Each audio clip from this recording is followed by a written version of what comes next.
she's a professor. I mean, professor means knowledge. Would request her to share her view. She's also the chairperson of this panel. Thank you very much. And I want to start by saying I'm very glad to be part of this conference. To what we are going to be talking about here, we know a customer is a king. Whatever we want to do in textile and clothing, we should put the customer first. So there are a lot of things, a lot of processes that we need to consider. For example, we need to know the type of customer or the type of consumer whom we want to serve. For our products to sell well, for us to be able to penetrate the market, we need to know what the customer requires.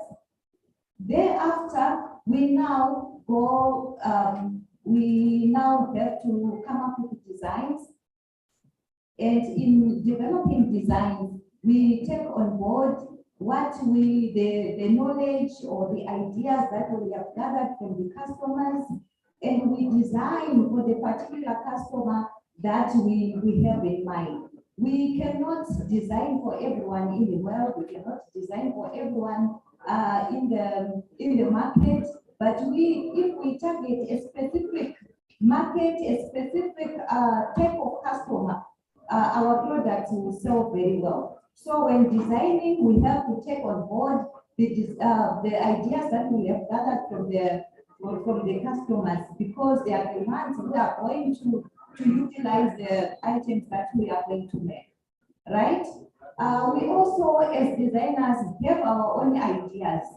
Now, that for the customer, the consumers, they also need to understand the other side. They may have their own side of thinking, their own likes, their own desires, but they also have to understand the other side of designing, the eco fabrics, the eco textiles, their advantages, so that they can also consider that when they are purchasing our products. Right. So in product design and development, we are saying we need to have customer-oriented designs, customer-oriented products. So as the process goes on, if we are developing the product, we still have the customer in mind, because the customer is the consumer of all the goods that we are going to produce. So as we develop the product, we consider a variety of things such as the uses, how the products are going to be used, who is going to use the product, for what functions, for what events. We consider the colors, we consider the diverse styles that individuals may want to have in their wardrobes. For example, in the morning, we had that session whereby somebody said, you have to consider what you already have. You don't just buy or just have things for the sake of it. So you also consider that as well. So colors and the seasons and everything else come into play.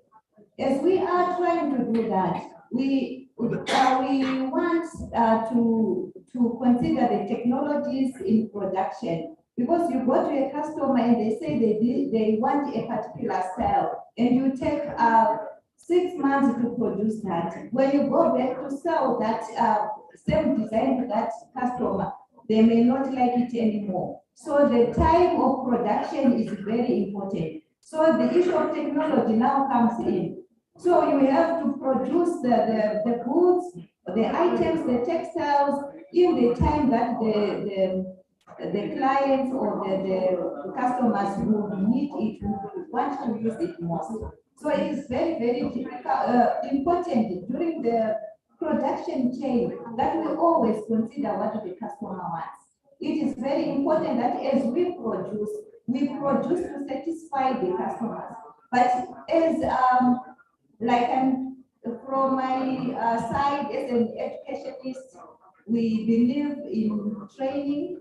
People need to know, need to be told the advantages of certain fibers, fabrics, designs. We also need to come up with prototypes so that when we produce, we take it back to the customer and say, this is how the final product will look like.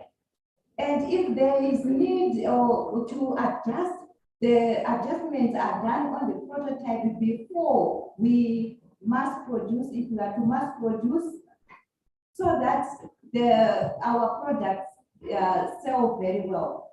In product design and development, looking at the customer would want to make as much profit as we can. So it is important that the final product that we take back to the customer sells very well. It has to be competitive. So in order for us to produce competitive designs, like I earlier on indicated, we cannot produce for everyone. We have to target a specific target market so that we produce, we put all our efforts, we perfect our designs, we produce according to specifications. It is very important. And we wouldn't want too many holding stocks. We want to produce things that sell, the garments that sell. So if we just produce for the sake of it, we'll have a lot of garments in the shops with no one buying them. And this whole effort that we are putting about SMEs and trying to innovate and trying to come up with a sustainable way of developing or clothes that are eco-friendly and what have you will not yield any good result at all. So it is important that we always consider the customer and whatever process during product design and development should be that which will make us realize lots of profit and at the same time being competitive and for sustainable development. Thank you, very interesting. So I have a quick question before I move to the next panelist. What are we doing in Zimbabwe and the rest of Africa to gather this input? Because without the input, you cannot move forward. So how are we doing this in that area? Thank you very much. In my country, Zimbabwe, we have got so many institutions of education whereby we train textile technology. We can have different names, clothing and textiles, textile and fashion, but we are saying we have an opportunity to train students. We have also some polytechnical colleges that train, that overtraining in textile and clothing related programs. We also have some SME programs whereby the textile development and clothing construction are being done, but it is still being done at a very small scale. So I'm sure it's almost the same in most of the African countries. Interesting. And sir, you're a name in the industry, and your thoughts are really required for us to understand how we can use the input which is coming to the market, as she mentioned, and use multiple technologies to take it forward and maybe link it to a demand perspective. So we'd like to hear from you. What are your thoughts on a customer-oriented design in the real sense, so that the market access can be there? Thank you, Dr. Niga. It's a pleasure being here and meeting all of you. Thank you, Professor Masina, for your interesting inputs. Thank you so much. In India, we have a particularly challenging problem. We have over 25 states producing the most beautiful artisanal textiles, crafts, all kinds of things that come from every corner of this country, making India the largest producer of hand-finished products in the world, Our textiles and our crafts are something superb. They are really, a product of thousands of years of civilization, and the techniques that we have, like vegetable dyeing and the various types of weaving that come from across the country. If you look at the great saris of India, we've got Kanchipuram in the south, we've got Benares in the north, you've got the great ikats of India, which are Pochampally and Sambalpur and Patola. And we have craftsmen and artisans all over this great country working on their own, sometimes working with no support at all, but invariably making very beautiful products. There are two challenges to them. One is both of you all mentioned, connecting to the customer. Connecting to the customer, I think, is the biggest challenge today. It's the most difficult thing for anyone to do, and especially for a craftsperson who is sitting in some remote village in Bhuj or in outside Jaipur. It's very difficult for them to connect to markets, and that is where artificial intelligence is going to play a huge role in bringing everyone to a level playing field and giving every craftsman, craftswoman, artisanal textile producer, weaver, dyer, printer, give them the access to markets to make something significant happen and to help them create brands. In this country, we do not treat craftspeople with a great deal of respect. We look for the designers to go and order from them. Then the designer shows the craft pieces and the sarees on runway and takes all the credit for it. And the weaver who has actually spent 6 weeks weaving a saree, nobody knows who that person is. All the projects I've done, like Rajasthan Heritage Week, we have tried to reverse that. On one hand, we need the designers. We need the designers to teach the artisans about modern design. We need to bring them up to speed and tell them that this is what the world is looking for. This is what young people are looking for. So designers, when we introduce them to the weavers and the artisans, many of them are extremely helpful, and they teach them how to use color forecasting or use more sort of, CAD/CAM kind of technology in their work. And they teach them about new color combinations and tell them these are the colors that are selling well. For example, the Kota Doria weavers of Rajasthan, who made one of the most beautiful sarees in the country. Very lightweight, it was made for a desert climate. It is a fabric that actually breathes. And they put a lot of zari into it, and the men wear it as turbans because it's such a cool fabric to wear. But the women said, why can't we wear it? But because of its transparency, it was difficult to be made into a sari. So they introduced a lot of zari onto it.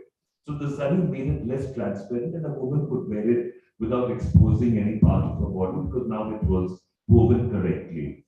But then the middleman entered and took over the entire distribution of the Kota Doria sari and paid the artisan very little for the work that they did, took it and sold it at a much higher price. So that was really something that we tried to break by letting the artisan connect directly to the market, the final market. But where the middleman was also interfering was in the design process. Think, or rang dalo, make it more colorful, make it put more zari in it. They were making it very gaudy. And without really understanding what the market really was, just. I mean, what does a middleman know? He just says, make it more colorful, it will sell. It may sell, but that sort of ruins the design principle in the end. So the designers came and showed them how to get back to the older levels of coloration and the way they dyed, using vegetable colors, making duller colors, using a lot of neutral colors. And all of a sudden, the thing started selling in a very contemporary way. But the best thing was that the artisan, once he was exposed to new design, continued to do so brilliantly. He did not have to be told every month, do this, do that. He himself began to learn and do wonderful things.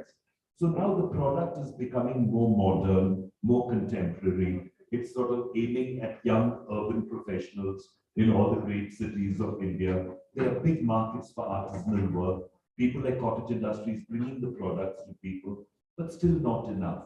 Right, so the empowerment is built into the schema of things. Well, once you make someone successful, they're empowered. There's nothing more to it, really. So there was a lady called Ruma Devi from Barmer, and she was married off at the age of 17 or 18. She learned how to do applique, and then she became very ambitious. And then she asked some of her friends to join her. And then some more friends joined her. Today, she employs 2,500 women doing applique. And they make beautiful products, for the home, for fashion. I tell them don't do too much of fashion because fashion is difficult to sell. And if you don't sell it one season, you get too many leftovers. But in home categories, you can sell it year after year because bedspreads, curtains, table runners, tablecloths, people buy the same kind of thing year after year. There's no fashion in them. So we taught her how to do that, and she became quite famous. She appeared on Amitabh Bachchan's Kaun Banega Crorepati. She was on the cover of India Today. So, Indians are ready to recognize these efforts of putting together something from a remote village in Rajasthan and making it a product that even IKEA wants to buy. And this is the challenge. Why can't India sell to all these labels? IKEA is about craft, it is about many things, but why do they have to bring everything from Europe at a huge cost? They can order a lot of things in India. We need to make these connections. And that is where a lot of platforming will happen, where we create very big events. And I'm sure that someone like you, working with LIFT, which is India's premier design agency, can do a lot about creating an annual platform or even a biannual platform where all the best designers come, meet with the weavers, modernize product, and sell it to a new audience. We were successfully able to do it at Rajasthan Heritage Week. If any of you all would like to see it, it's on YouTube. Just look for Rajasthan Heritage Week. You'll see all the development work done. And today we have made stars out of some of the artisans. Many of them have become big brands in their own right. That's what we want to see, success. Thank you. Very interesting. So, and all this is possible. A lot of technology innovations can happen as we discussed in the morning. We looked at the possibilities of using blockchain to ensure that traceability of is maintained. The particular viewer gets highlighted and use concepts of artificial intelligence. Yesterday night, we were having a long conversation with a friend from Mauritius on how do we take these kind of things to the world and how customer-oriented design in the real sense can empower people, can ensure that the world also comes to see what is brand India. And we also embrace what is happening around the world. There's a lot of fusion which is possible.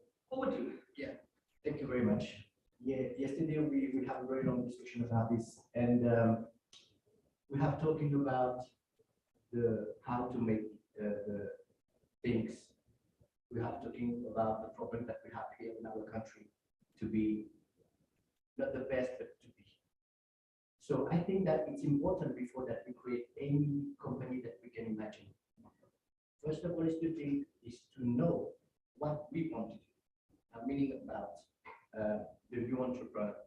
We must know what we want to do, what kind of thing that we want to do. And at this time, we can decide if we can use the technology, if we can use that thing. For my idea, we arrive in a time that we have to mix culture. Otherwise, we will stay. You just told now. We have many people here who can make a lot of clothes, a lot of everything. But yesterday, we have a very nice question comes. Why we are not one of the top in Europe, in United States, in China? This is the question. Why? It's because, for my opinion, it's because we don't mix culture. We have a very nice culture here, and if we mix the culture, I'm sure that will be the top of what we can create. I think you can understand me. I will take the same example of well, this person is not a fashion, is not in this area, but it is a chef Atul Koshar. It's an Indian. I don't know if you may know him, Atul Koshar. Atul Koshar, it's the best cook in the world, Indian style. What does he do? He mixes Chinese culture, Indian culture, French culture, Indian culture, all that mixed make him to improve himself, to create things that no one have filled in their mouth. So people who want to do different things is they have to mix They have to take the idea from others to be the best. I think that in our country here, about what you're doing here to promote new entrepreneur coming, it would be very nice if all that entrepreneurs start to be, how can I say that, a competition between them, you see? And after that, of course, no one is the best. We cannot say that this one is better than this one is better. We cannot judge. They will judge themselves. So that's why it is important at the beginning that all the people must know what they want to do. And after that, when we will finally find, as we talked yesterday, we will arrive in 100 people.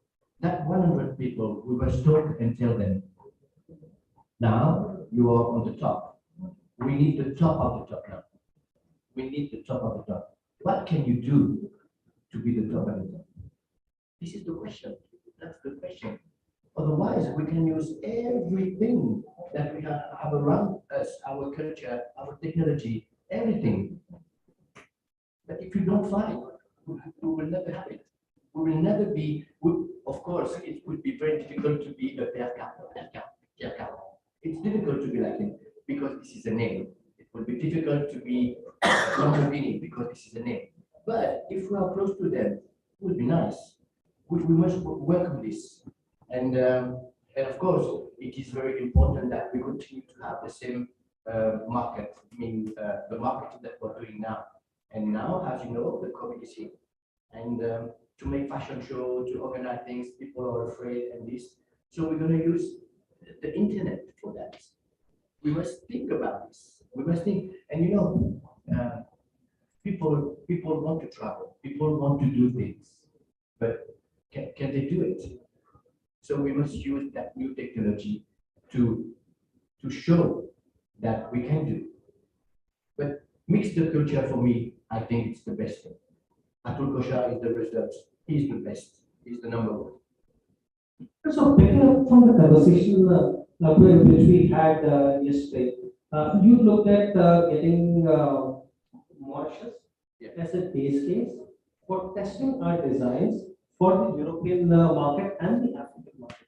And I've also had an interaction with your ambassador, and I've been told there are few patents which come from Africa and which are sold in the Japanese market a lot. So why can't we, as a community of designers based out of India, Zimbabwe, Mauritius, wherever, take this forward? And how do you think we must do it? I think that we can do it because now with my partner Steven Siloy, we have created a new brand which is Siloy.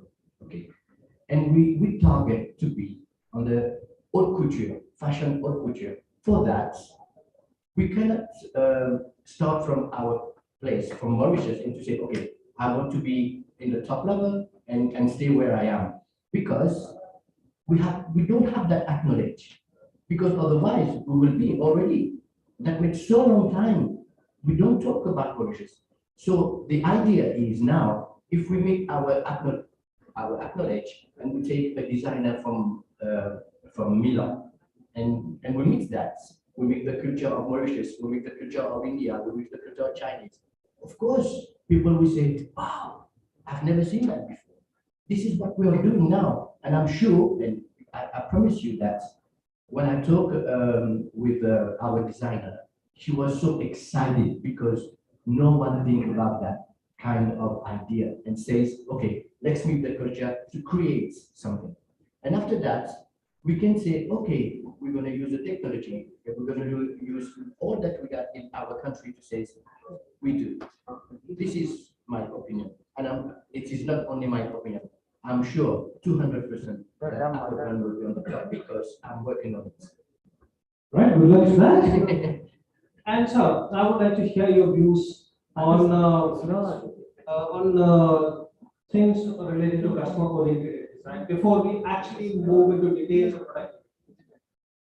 Thanks to all the contributors, and thanks to this event and Global Center for giving an opportunity for an entrepreneur to be part of this panel. If you could remove your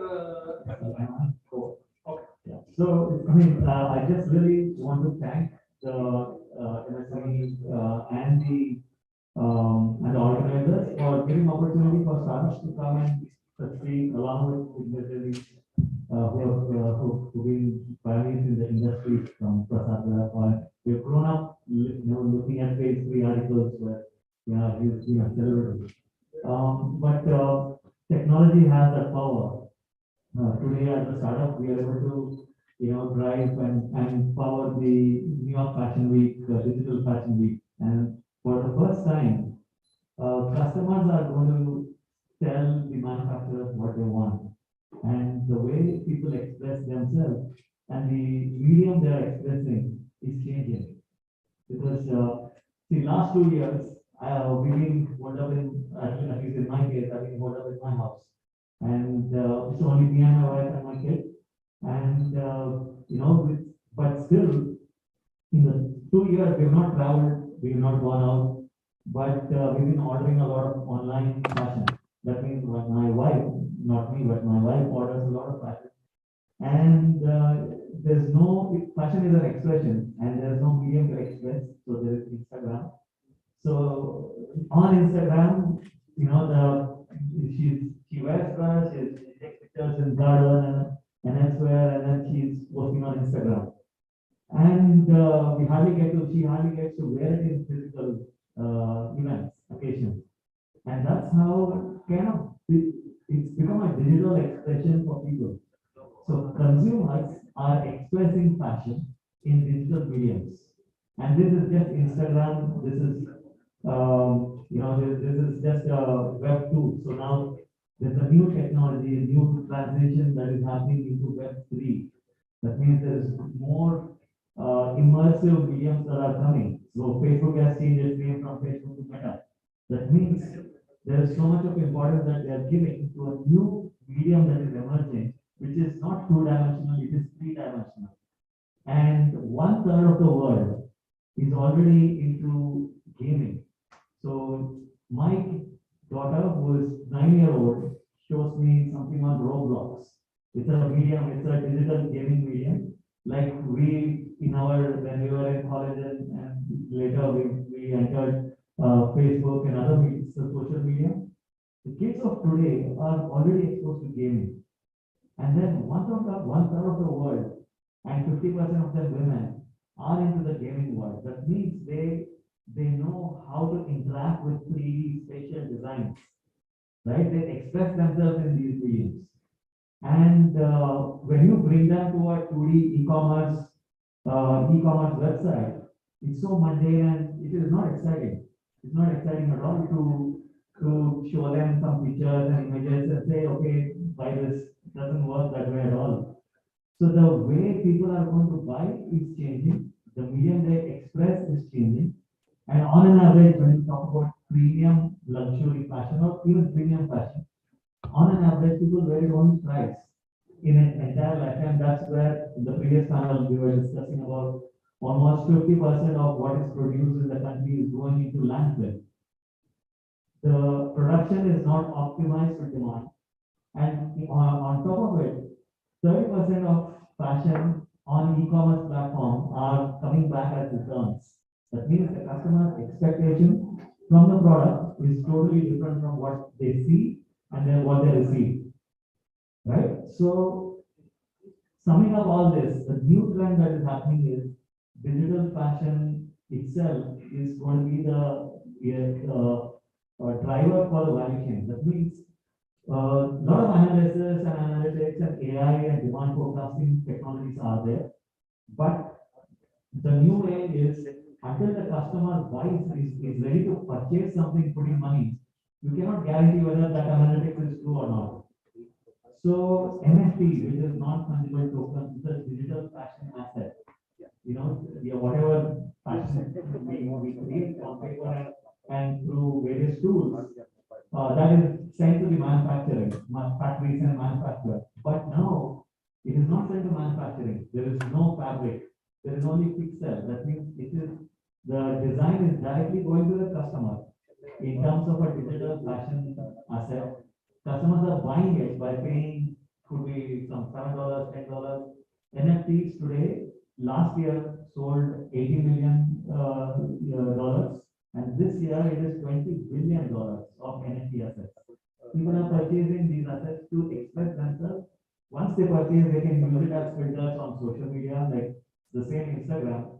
So my wife, who purchased a physical asset only to show on Instagram, today can just get a NFT, and she can wear that on her avatar or even a photo, and she can post it on Instagram, and it looks just the same. So if it's just a matter of expressing yourself in a digital medium, why to waste the whole value chain? And then, there's so much of carbon emission in this entire value chain of manufacturing and logistics. So that is a paradigm shift to the whole fashion industry. And today, India has a very big opportunity because we are a tech hub. We are a very strong entrepreneurs and tech scene. So we have very good designers, and they are, for the first time, like I sitting in Bangalore, so we powered a New York Fashion Week in New York City. So that's the power. So the Milan, major premium brands in Milan are talking to us, from Armani to Balenciaga and many other brands, because they know technology has the power, and they are looking at sourcing technologies from any part of the world. So I see the new way of the production and manufacturing of fashion will be driven by these digital asset consumption, and almost an industry estimate is 15% of our wardrobe will be totally digital. That means they don't have any physical presence. Very, very interesting take in this. So, are we going to really see a world which is going to be totally different? A world where the physical product, if I can use the word, reduced, and the digital avatars get enhanced, and that becomes a monetizing opportunity. And with the young people who are looking more at digitization, spending time on gaming consoles, would that be the one? So, what is your take on this? Dr. Nigam, I think you're actually the best person to answer that, being who you are. But to me, digital fashion, I mean, the metaverse is upon us. It's already here, like you're saying. But will it replace retail? Will it replace online sales? I doubt it. Because all of us can't go out wearing these virtual clothes. And in the last 1 or 2 years of COVID, all the fashion shows that we normally do started to go online. But we spent a lot of money on it. Each designer was spending ₹1 million on doing a good show and putting together things for Lakme Fashion Week and India Fashion Week, and all over the country we were doing, videos. But somehow it never created the excitement of the live show. It never created any excitement at all. Because people would say, Acha, I can watch it now or I'll watch it later when I get home in the evening. It's not like a fashion show where you miss it, you've missed it. And it didn't have the excitement, the people there, the red carpet, and the celebrities all dressed up, and the models looking wonderful, makeup and hair, it all contributes to the excitement. So I don't think it was able to replace. And in December of last year, we did our first fashion week for the Times Group, and somehow that opened the doors to all the other shows that would come. Last month, we went for Colombo Fashion Week, which was again a 1-week-long booking for an international viewpoint. And I think that, what you are doing on your platform, and I want to suggest is, why don't we think about creating an international design facility, where we can all contribute the designs, traditional, modern, coming from everywhere, classified beautifully, so that if an artisan wants to come and use something, he's welcome to come and use it. I really think we need to create now a design museum that is usable. I know Zimbabwean fabrics, for example, bright, beautiful prints, they became so fashionable last year. People in Paris and London and New York and Rome were all buying African prints to make clothes out of. We also need to make our Indian block prints that popular, send it all over the world. We have designers like Laura Ashley importing block printing from India for her wallpaper and for her curtains and drapes. So there is a global application for the design that we are talking about. But really, Doctor, you're the one who has to put it together because you are LIFT and the division that you head is particularly geared towards doing a platforming like this. So please let us know. We'll all be happy to come and work with you and tell me what you have to say about that. Okay, that's too much at the table, but I'm sure that cooperation with all the stakeholders in the system, we will actually be able to come out with something concrete on that. And then shifting gears now. So he talks about the metaverse. So what has been your experience on the metaverse side in Zimbabwe and the rest of Africa? In metaverse, how digitization is happening in that space? Thank you very much. In Zimbabwe, I think we are kind of a bit behind in terms of digitization.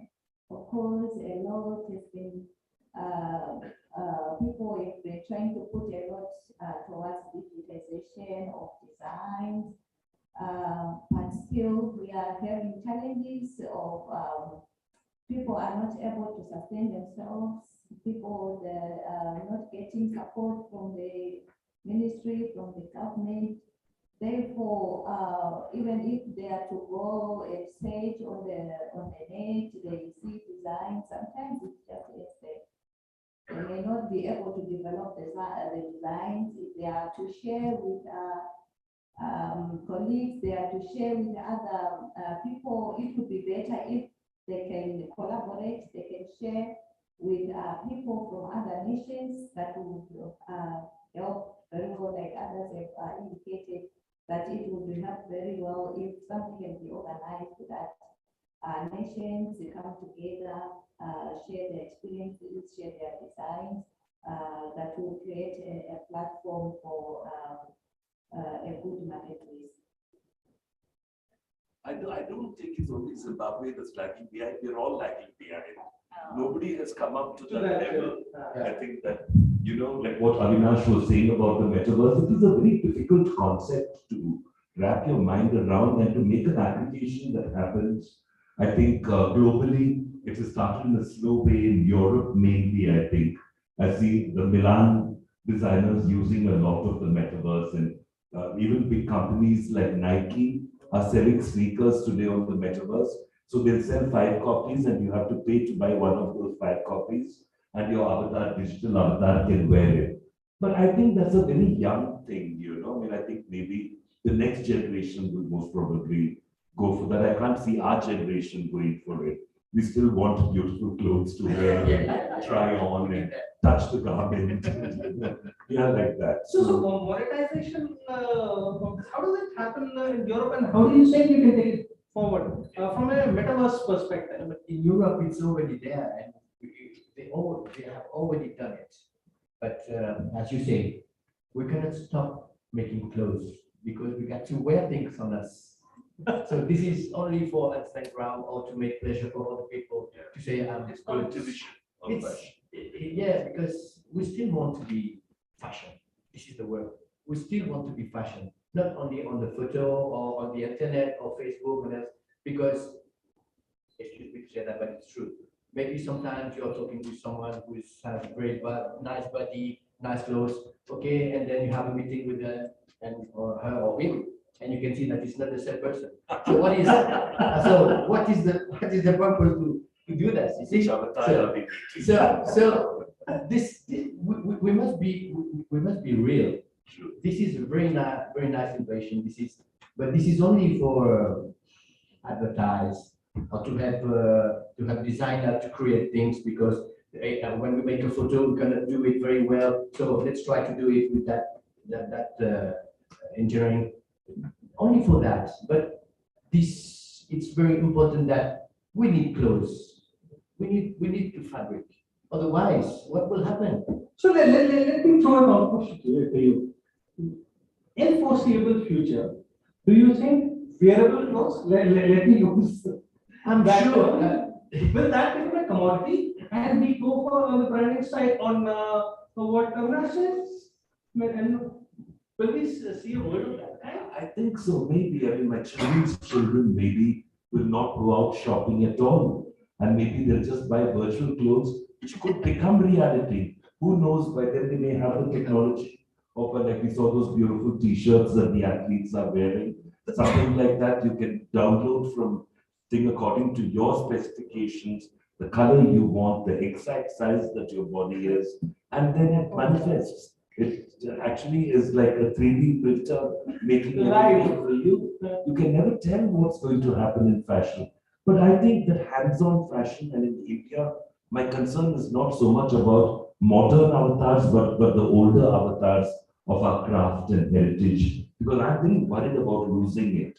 You know, I don't want to lose it. I mean, for example, I came in today wearing a beautiful piece from Gujarat, which, you know, there is one embroidery man left making things like this. It is just sort of, you have to go to Dastakar to buy it, or to 100 hands. You have to find an exhibition. I can't just go to a shop and buy it. I can't go online and buy it because they're produced in such small quantities that they're not really in the marketplace. So you've got to be able to find out who's doing it, where are they doing it, which village in Ahmedabad, near Ahmedabad, and go there and buy it. But at the end of the day, is that sustainable? I don't think so. Nobody can sustain selling like that. That is where I think big brands like Reliance and Aditya Birla have to not only support designers and pay Sabyasachi millions of dollars to buy his brand, they should do something about creating platforms for artisans all over India. Today in India, we are 21% involved of the population is involved in the artisanal trade, right from agriculture to spinning, to weaving, to dyeing, to printing, 21% of India. And yet the Prime Minister's skill programming, which is a very big online thing where he teaches young Indians to skill up and learn different skills, has no mention of hand skills. Why are we not teaching our young people weaving, printing, dyeing? Because these are global applications. Why should they only learn how to turn a lathe and operate machinery and make any kind of, like a skill is not necessarily only mechanical. A skill is also of the hand. And in India, we have proved thousands of years of weaving, of silk, of cotton, of wool. What beautiful things we make over here. We need to produce those in larger quantities and offer it to the world. And you know, Dr. Nigam, with NIFT, I have worked very often with NIFT. And if NIFT can create this bank of designs and a bank of customers for artisans to work for, you all would be the right people. Yes, so we are doing that. We're trying to create a repository of all crafts coming together and put it on a digital platform so that it can be accessed by. True. Because the modernization of design is very important. See, today we might make a Kanchivaram sari in certain colors, which maybe your mother or your aunt would resonate with, but you all may not. You all might say, no, these colors are too gaudy or they're too old-fashioned. We want something newer. So where is the craftsman then who has been connected to a color forecasting system that teaches him that very subtle colors are selling very well, very pale colors, pastels are selling well, but he has no access to that information. So if someone like NIFT could create a kind of a via media for that and create a platforming where they can come in and like a design bank, you could even charge them a little money for it. It doesn't have to be completely free. Somehow I feel that when people get things free, they never value it, you know. But even if you pay 50 rupees for it, you should pay 50 rupees for the design of a copy that can be block printed, something like that. And then you create a kind of an ongoing business where young Indian people also can look at craft and artisanal work and say, wow, that's modern, that's beautiful, I can wear it also. Like, why are we not making Kanchivaram and Banaras fabrics to make evening dresses in Paris? Why can't our artisans sell it in Europe or America or in Africa or wherever, you know, to make their kind of clothes? We can't expect to export the sari. The sari is the least exportable garment in the world. It's very, very difficult to export. You can hardly export it at all. Very few countries will buy it. But fabric made out of those kind of things. So we were talking to the Banaras weavers and saying, Bhaiya, don't make a panna. You know, the end of the sari is called the panna. So we said, don't make that. Just give us the fabric. So if 6 meters of it can be made without the border, it could go to a Paris designer and be fashioned into a beautiful evening gown. But we have never connected the dots. And I think the time has come now for technology to connect the dots, for blockchain and for artificial intelligence to come into play and bring these people onto a platform where the world can see them and buy from them. Very interesting. I also wanted to understand both from Mauritius and from Zimbabwe, that how are weavers organized in your country, and what kind of activities are being done by your government and by society at large to take it to the next level as we are looking at from an Indian perspective, but we also would like to learn from your experience. Thank you very much.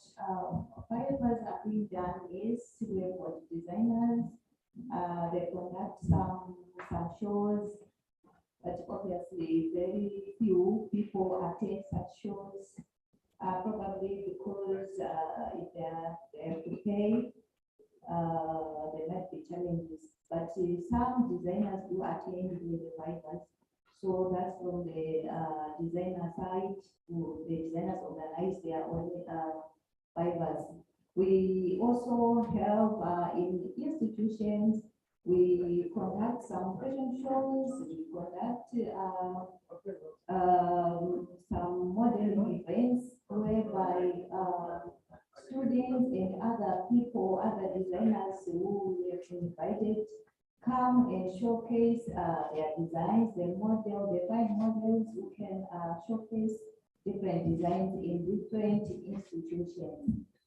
And of late is a nation, I know they, we also have some shows like Mrs. Zimbabwe, Mrs. So and so from different towns. I think due to COVID, this has not been done of late, but this has always been done. But you know, only those that are interested attend such events. Unlike in some countries or in some parts of Africa, most people have this drive to just attend the shows because they know they benefit a lot. That's where they see different designs. That's where they learn a lot about the new trending fabrics. So because in Zimbabwe, you know, I think there's still a lot that needs to be done. Of course, we have these shows, we have these fibers, but something I feel something still needs to be done. And we also need to be able to visit some other countries as well, like coming to India if they've got their own fibers, so that we get this experience of how they organize, how their designers get to down to do the real designing. That motivates us when we go back home, even to attend shows in other countries. I know there are designers. Some they do it on their own, some they do it when they have to represent a certain organization, they attend such shows. And you know, when they come back, sometimes it's just the benefits to them and the small organization around them. But we would want something that can be done to benefit the majority, most of the designers that we have in the country. You know, I always say to myself, like we train students into this textile designing, fashion, garment making, and what they do lots of researches. They come up with brilliant ideas, brilliant solutions, but it just ends in the classroom. But we would want a situation whereby this can be showcased so that people know, like we are talking about customer-oriented design. And one of the solutions is to get down to know what customer wants. They do such researches, they know what customers want, they know, they Google and they know what is happening world over. But for this to be translated into into something that can be seen that is tangible, there are still challenges. So this is where we are in Zimbabwe. The drivers are being done, but not that elaborate. And let's also understand from Mauritius. In Mauritius, we have the same problem like here, but smaller. We don't give the opportunity. We have school who will start to explain them how to build something and then stop. There's nothing coming. We can have fashion shows or we look at that kind of fashion show that we organize there. It's like this. So that's why we decide to change this, like you're doing here. That's why we decide to change. Because why? Others, not us. Why? So we decide to change because we have that problem. We are in Mauritius, we are good in economics, we are good in tourism, we are good in music because we did cigar. we are very good in economics, and we cannot live only with money. We did that show that we did beauty. Exactly. We also are art. We have so many painters, we have so many sculpture, but we never promote enough because we don't. I will say again the same thing. We don't mix culture. We always do the same things. Always doing the same things. Like we turn around like this, like the dog is running out after his. We're only doing this. So this must change. Do a lot of students from Mauritius study in Paris? John, the level is not enough. The level that they have in Mauritius is not enough. It's not enough. Education is really the key. If we can get our design students to go to Zimbabwe or to Maurice or to some place where, they will learn a different culture, it would be fantastic. Exactly. I see my design students, even from LIFT also, when the time comes to make their graduate collection, they head to the shop and buy Chinese imported machine-made fabric. I said, really, you live in a country like India, where you can walk down the street and find an artisan, a silk house, you can find fabrics everywhere, and you have to go and buy Chinese fabric to make a little black dress. So Isn't that globalization some kind happening out there? This is reverse globalization. We should be globalizing them. We should be annexing their taste levels and say, Paris, wear bananas, Why not? I'm going to do that. This year we have a couple of shows in the West. I'm pushing Indian textiles, saying this is luxury because it's handmade. And no two pieces will ever be the same. So don't tell me that a machine-made fabric can be luxury, because in my opinion, only handmade can be luxury. Fantastic. I want to open this to questions. You have a specialist of various kinds. Sonia will take care of the Q&A. She'll help you. Right. So, if there are any questions, especially, we have had conversations of non-wearable clothes and wearable clothes. Okay, and what we should do to promote the textiles. And Mr. Vidarbha has been sharing how he wants to take luxury, what it really means to the world. So, if anybody would like to react to any of our comments, any discussions or points. Yes, please. You can take this.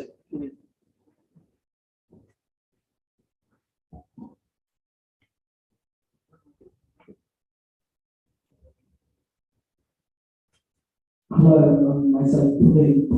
Rather than there is not a question, I would like to give a hats off for Prasad Vidarbha's thoughts. The handmade thing should go worldwide. I like that. That's has hats off for Prasad Vidarbha. Let's give him Thank you. But you see, the thing is that like if you look at the craft forms of Africa or the craft forms of India or Mauritius, you're going to find the most beautiful things. Somehow we stopped valuing our own work, We always want to run behind the West, and we want to buy the bag, we want to buy the shoe, we want to buy the perfume that comes from the West. They have culturally appropriated us for centuries. How much longer are we going to give into that taste level? I want them to repatriate what they've taken from us. Absolutely. And I want them to buy more from us. You know, I mean, today we know that China is in Africa in a big way. The way they came into Sri Lanka, the way they make inroads into India. Do you know that at one point, Chinese fabrics imported into India were subsidized? Why? Why would you subsidize the Chinese fabric? You know, we went to the government and said, you can't do this. You can't think of putting 18% GST on handmade fabrics and then you make Chinese fabrics cheaper. And Karnataka is a state, our state of Karnataka. We are the leaders in silk. For 3,000 years, we have made the most beautiful silk. We've exported it to the Roman Empire. We've exported it to China. In the years gone by, in 30 centuries, we have taken our silk everywhere. And today we are hardly producing any silk. It's the Chinese import that is selling because it's easier to use. It's a stronger filament, so it doesn't break. But the breaking filament is the one that is the beautiful filament. That's what makes Mysore silk. And the Japanese know. Do you know that the Japanese buy the most amount of Indian handmade fabric? A designer like Issei Miyake, he has started a label called Heart. He's even using a Sanskrit term. And he's created a label of clothes made from Indian hand-woven products. It's just beautiful and so expensive in Tokyo. You can find it online also, the Heart label by Issei Miyake. Selling as a luxury product. What are we doing? You know, we're just so content to take the back seat. We're content to let the West come and take away the profits. Like even today, the embroidery done in India for a Christian Dior gown. A Christian Dior gown will sell for upwards of $10,000. That's the lower end of the price. So that's about 7.5 lakhs to about 15 lakhs. So that garment which costs, okay, say 10 lakhs as an average, you know how much they paid for embroidery over here? Less than 4,000 rupees. It's not even a 1%, it's not even a minuscule percentage. How is it possible that we undervalue our work so much? And that is why I say that all our nations should join hands, create a design bank that brings the best of our culture to the fore, and we should sell it to the West at 10 times the rate. Very interesting. Very interesting. I think we have partners right here to start this thing. And let's look at exploring this in reality. We look to you, Dr. Nikam, because you know, being who you are and being with NIFT, you can propose this, you know, and then we'll all come and join and get it started. It may take time to do, but we can do it. Sure, for sure. All right. So any other questions, please? Yes, ma'am.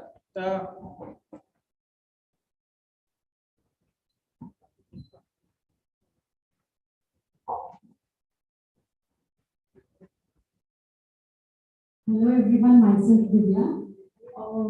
I have a very, whatever, you can take it as a silly question.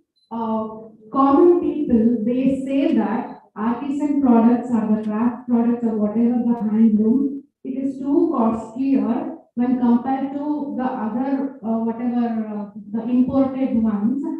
I don't know whether it is because of middlemen or whatever, I don't know. Or the imported Chinese products are too cheap than the Indian made products. So that is why people are going for it. Is it really true, or is it because of the middlemen, or how is it? Can you give us the real picture of it? You're right, it is because of the middleman. For example, if I take a Kotatoria sari and I buy it directly from the weaver, I pay 9,000 rupees for it with a good amount of sari, beautiful colors. What is 9,000 rupees? It's $110, it's nothing. Okay? But if the middleman comes, not only does he buy the sari from the weaver, but he says, I'm carrying only 8,000 rupees. So I can't pay you 9,000, I will pay you 8,000 rupees. So he pays 8,000. Now the weaver is looking at the cash. He has to send his children to school and buy food for the house. So it is okay, take it. That 8,000 rupees sari then is doubled and sold to the shop for about 15,000 to 16,000 rupees. Almost double to a shop in Delhi. The Delhi shop marks it up by 100%. and it goes for 30 to 35,000 rupees.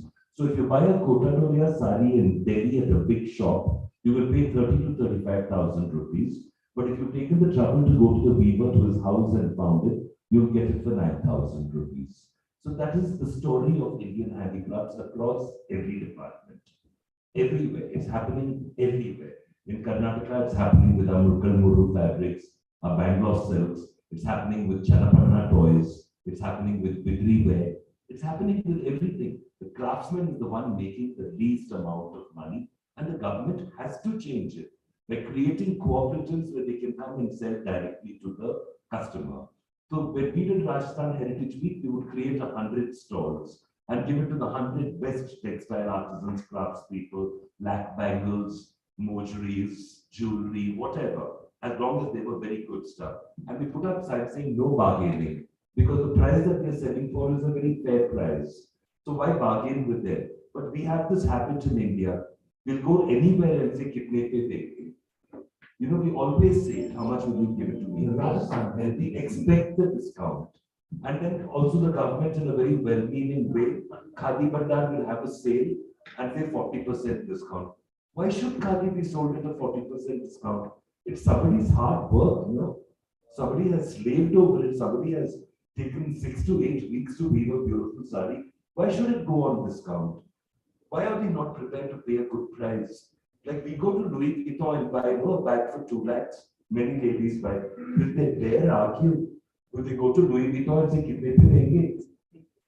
We wouldn't dare. But to the craftsman and the small shopkeeper, we are very shameless. We say, how much will you give it to me? How much discount will you give me?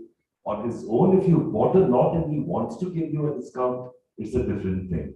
But demanding a discount every time is not something we can do. And to every one of us over here, in 1 year, if you spend, say, 40,000 rupees on clothes, keep 10% of that amount, 4,000 rupees, to buy artisanal material, to buy khadi, to buy a handloom sari, to buy a rug that is made out of jute or coir. Do it and you will transform the economy for these people. We can do it. We can do it. And I really feel that somewhere, maybe it's going to be artificial intelligence that finally connects the dots, but maybe it will. I mean, I always live in hope. But till then, I say, let's all do our bit and do something about it. Thank you for your question. It wasn't silly at all. It was a very good question. Thank you. All right, any more questions, please? Yeah, we have a question from that.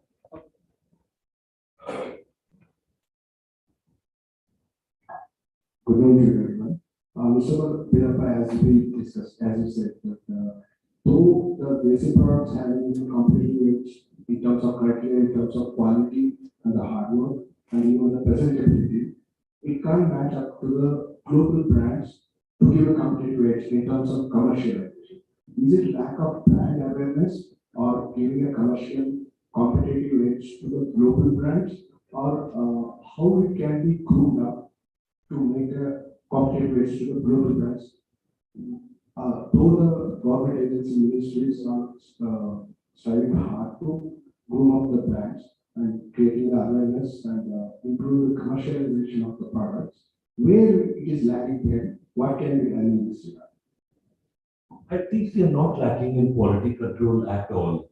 Quality is very, very high. If you go to a vegetable dyer in a state like Assam, and there is a man there called Narottam Das, and Narottam Das is a textile dyer who uses only vegetable products. He makes yellow from onion, he makes red from redwood, he makes saffron color from haldi, he makes all kinds of beautiful. He even uses cow dung to make a pale brown, and he uses flowers to make different kinds of dyes. His work is in demand all over the world. But you see, the West does one thing. So Zara says, we have to make 3,000 blouses out of this fabric. So the fabric cannot change even by this much. It's got to be even 3,000 meters.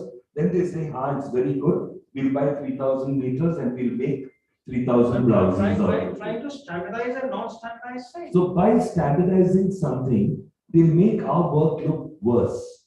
So they say, oh, look at khadi. The first meter is loosely woven. The second is tighter. Oh, look at this piece of indigo. This is darker indigo and this is lighter indigo. Why is there no consistency? So, how did consistency become beautiful? How did something that was manufactured on a machine become beautiful when something that's done by hand and changes its character? You know, indigo is darker in winter and brighter in summer because of climatic conditions. Today, when you do a teria rumal, it's very difficult to do because you know the atmosphere in Andhra Pradesh where they make teria rumal is quite oily. The air is a little oily over there. That's why teria rumal comes with that beautiful, soft, oily finish. So all these are plus points. Like you take a piece of khadi and you take this embroidery, there will be a variation from one star to the other. One might have 10 dots, one might have 15 dots. But that is beauty. So what is wrong in that at all? If a piece like this can be sold in a shop like Zara, why not? I'm sure many people would love to buy it. So why not give it a chance? And we also in India, we need to package our products properly. We've got to classify it properly and tell people this is what it is. This is what it means. And then people begin to appreciate and understand the beauty of it. You know that every Kanchivaram sari tells a story about the weaver, about the Madurai Meenakshi temple, or the many other temples they have in Tamil Nadu. The Kanchivaram tells a story. Many sari, the Benares tells a story. It tells the story of the Mughal invasion, of how the Mughals loved the Benares weave and encouraged it even more. Until today, it remains the queen of Indian textiles in terms of in the handmade sector. But we have no consistency and we will never have consistency. Because a weaver can make one sari and the next sari he can use the same colors, the same technique, but there will be a difference. Because the weather has changed, or his hand has changed, or his mood has changed, and all these things affect the product. We have to learn to accept it with beauty. Why is it that the Albert and Victoria Museum in London is full of Indian textiles? How come that's good enough to display? That's fine because they stole it all and took it away from us. What is it? 30 trillion worth of stuff gone from India in those days. Nothing's come back at all. The Queen is still wearing her crown with the Kohinoor in it, which technically belongs to India. But they say no, the Maharaja of Punjab gave it to us as a gift. So you can't take a gift back now. So, so cultural appropriation also is a problem. I've had people come down like Sabyasachi. When he did the project with H&M, he copied the block prints, but not by block printing. He did it with digital printing. He photographed the actual form by the artist and reproduced thousands of meters, so it became consistent. So the beauty of block printing, which is done by hand and creates a variation, is lost forever because now they're digitally printing it. You can take tie and dye, you can take bandhani, you can take any of the beautiful prints of India, you can digitalize it. Many people won't know the difference. But don't you think then we lose a large part of our own culture when we allow that kind of misappropriation to take place? We cannot allow it to take place. Very, very interesting. Thank you for this. From a national perspective, also we need to look at these things because complete history of the country is built in. So thank you for this, and I would like to thank all the panelists who were assembled here, and thank you so much. Thank you, sir. I would like to add, thank you so much all the esteemed panelists, and we will also be playing the respective videos of these respective panelists, and they have something very nice to share.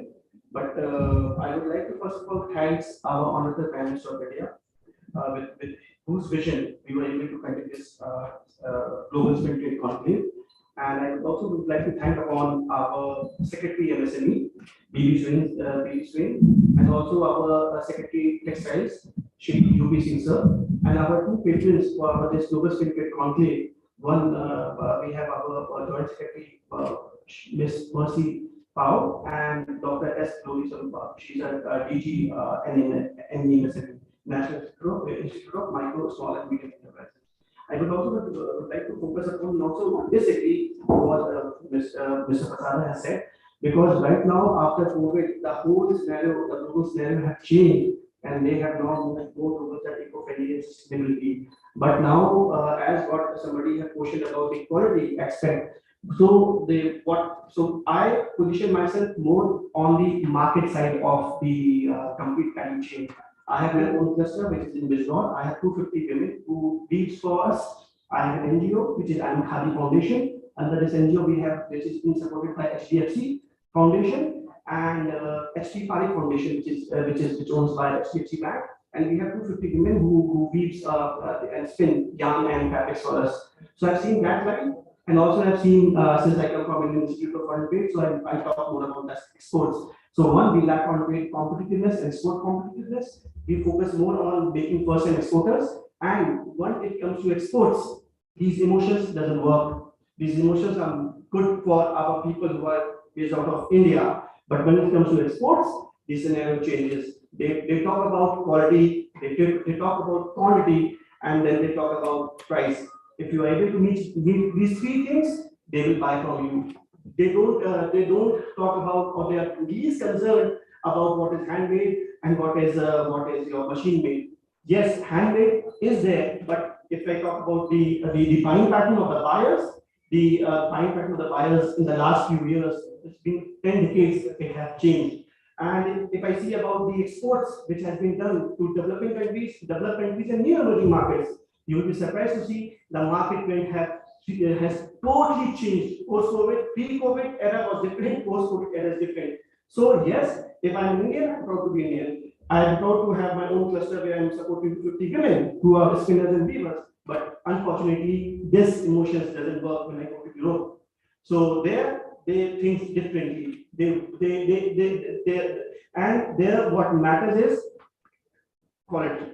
So yes, quality is a challenge which you are not able to meet by hand. So then, in this scenario, we need to educate them. Awareness is required, and the number of people who are buying those are very minuscule.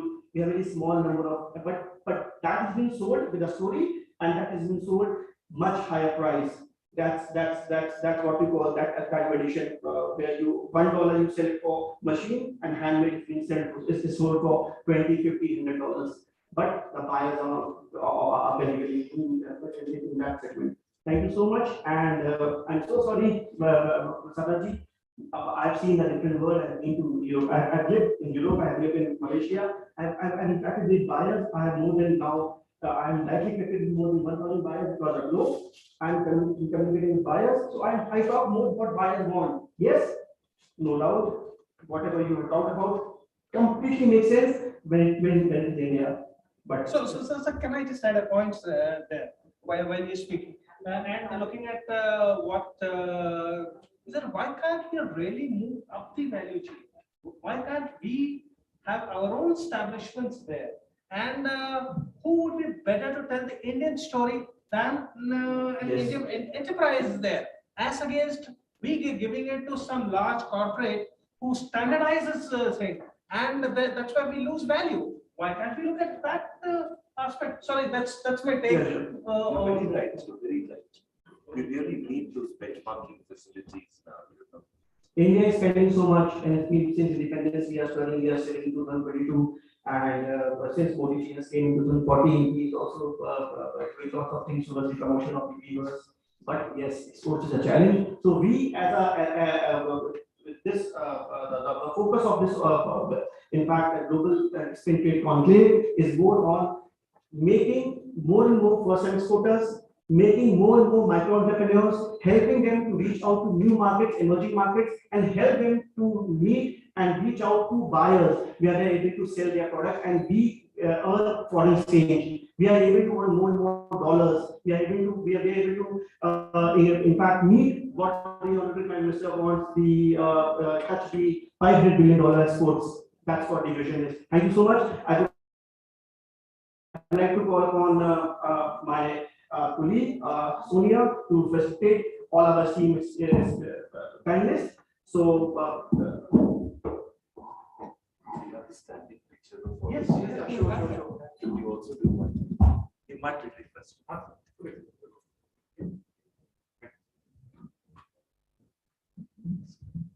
Sorry.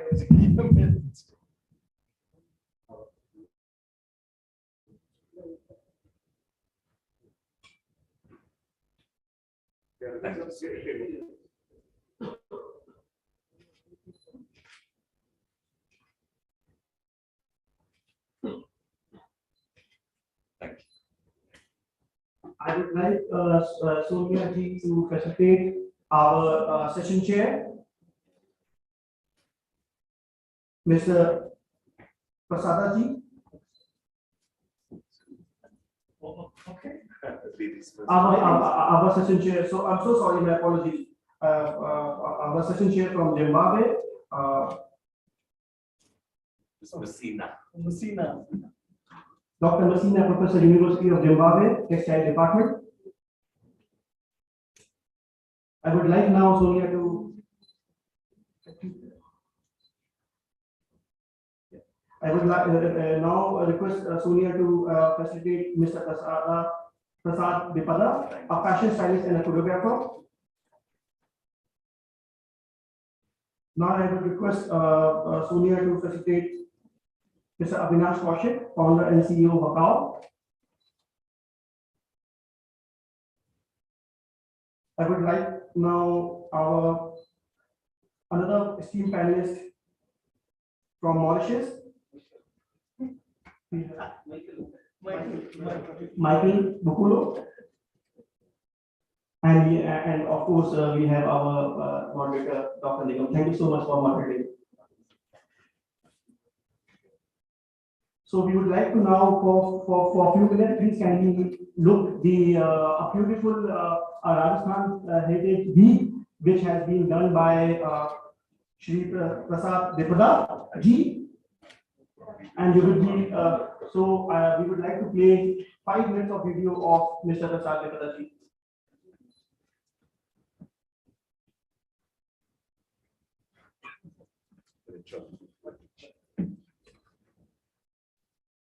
Selfie time. Selfie.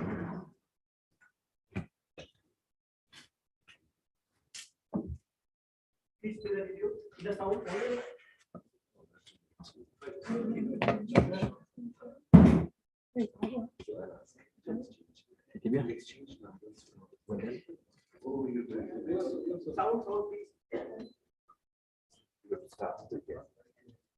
Sure.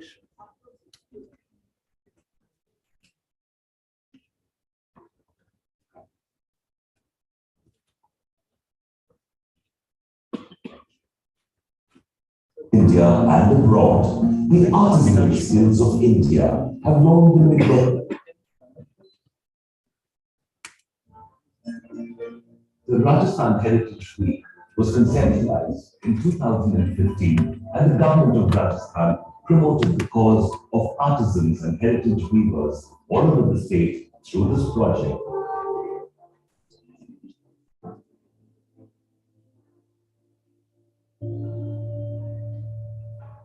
The Rajasthan Heritage Week is the first serious attempt to place the traditional textiles and master artisans of the state on a platform where they could connect directly to customers and markets both in India and abroad. The artisanal skills of India have long been neglected, and the enormous potential they have to become globally popular products have never been fully explored.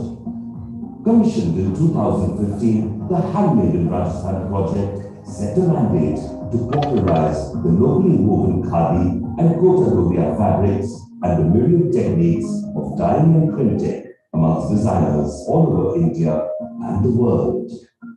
Over the years, designers like Abraham and Thakur, Rohit Bal, Rajesh Pratap Singh, Wendell Rodericks, Raghavendra Rathore, Ritu Kumar, Hemant Trivedi, Vidhi Singhania, and B.B. Russell brought their vast experience to Rajasthan Heritage Week and worked directly with our artisans in developing new designs in the heritage textile clusters of Rajasthan, which they then feature in their collections sold all over the country and all over the world.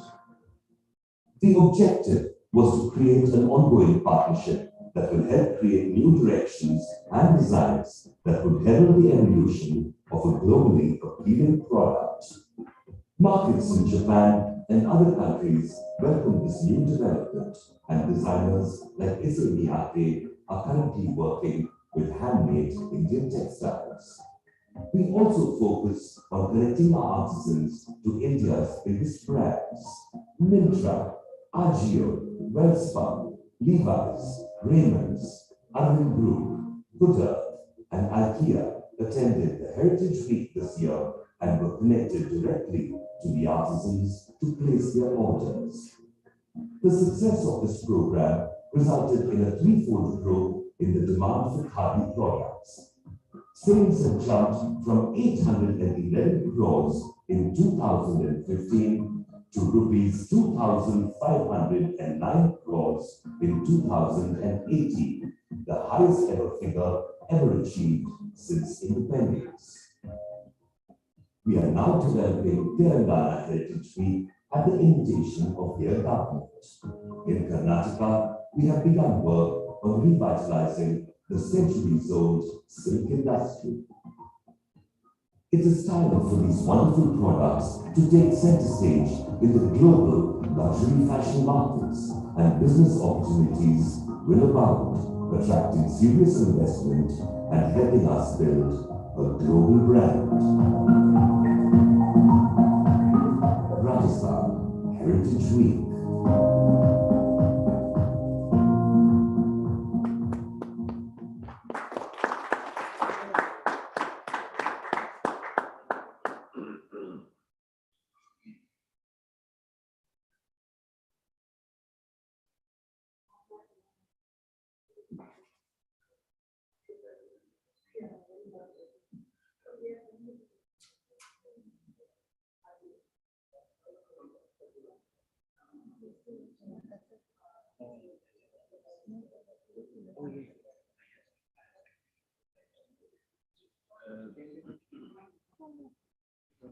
For you?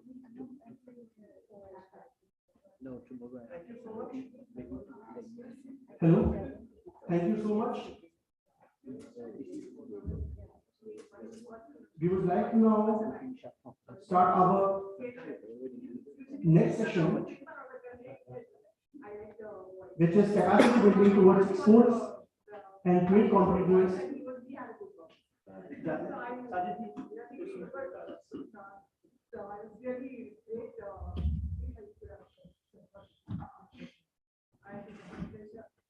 Yeah.